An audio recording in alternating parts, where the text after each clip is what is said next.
Have you ever met someone in their 70s who just glows? You might think they have an easy life and are incredibly lucky. The secret lies in the fact that at some point in their lives, they discovered a few simple things that the rest of us tend to forget. If you've watched videos on this topic before, you'll have seen references to things like the one-leg stand test, the chair rise test, or the backwards walking test. These are important, but today I'm going to be talking about something completely different. The 5 things that the happiest older women aged between 65 and 80 still do are frankly things that most of us have stopped doing. Keep watching, because the 4th point might really surprise you. Before we dive in, if you're someone who loves conversations about staying joyful and living life on your own terms, hit that subscribe button. This channel is for you. Number 1. They still do things just because they enjoy them. Somewhere along the way, a lot of us got the message that hobbies are for kids and adults are supposed to be productive. The happiest older women never bought into that. They paint badly and love it anyway. They dance in the kitchen. They read trashy novels on the porch and don't apologize for it.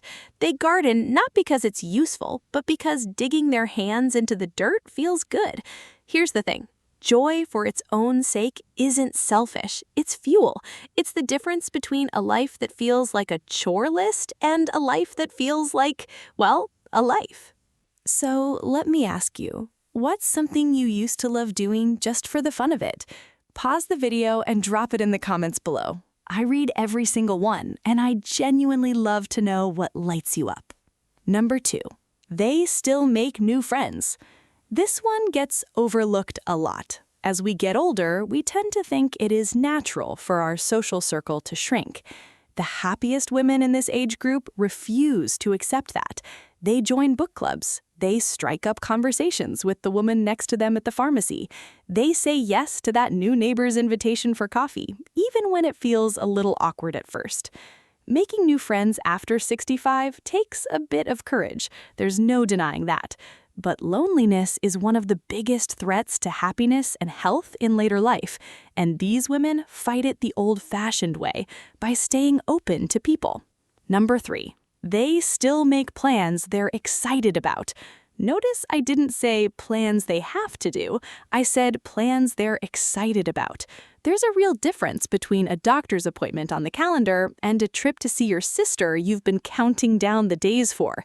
The happiest women always have something on the horizon that makes them a little giddy. A weekend visit, a class they signed up for, a recipe they can't wait to try for Sunday dinner. Having something to look forward to isn't a small thing. Psychologists will tell you that anticipation itself is a huge part of happiness, sometimes even bigger than the event itself.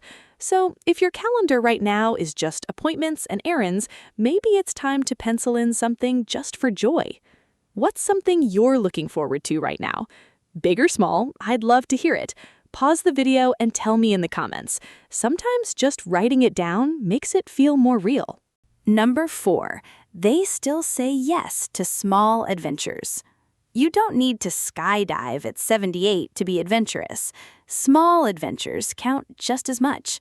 Trying the new cafe that opened downtown, taking the scenic route home instead of the fast one, saying yes to a last-minute road trip with a friend, even though the bed hasn't been made and the dishes are still in the sink.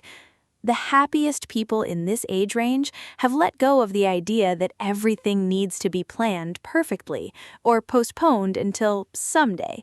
They've learned that someday has a funny way of never arriving, so they say yes now while they still can, while their knees still cooperate and their curiosity is still wide awake. It's a small mindset shift, but it changes everything. Instead of asking, why would I do that?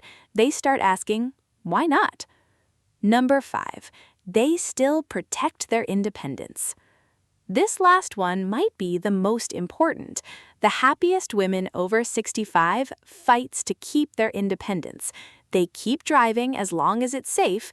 They keep managing their own finances, their own schedules, their own homes for as long as they reasonably can. It's not stubbornness, it's dignity.